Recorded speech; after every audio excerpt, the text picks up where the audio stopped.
We're going to take a look at how to replace the battery on this Porsche key fob. What you'll need to do is first you'll need to release the metal key, and to do that you'll flip over the key fob, and then back here you'll have the metal key and it has a little tab that you release that, right?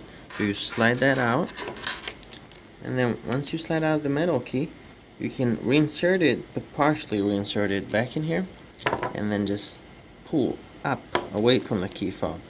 And see that just pops up just like that, and then you have the battery right inside. You can see the battery there.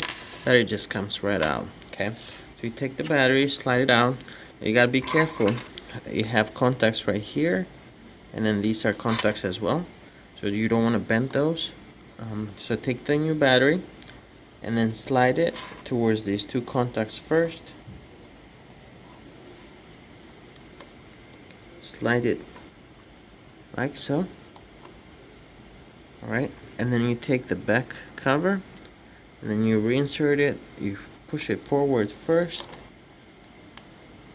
and then on the back here you just press it until that locks in place, and then you just slide the metal key back in, and that's it. You're done.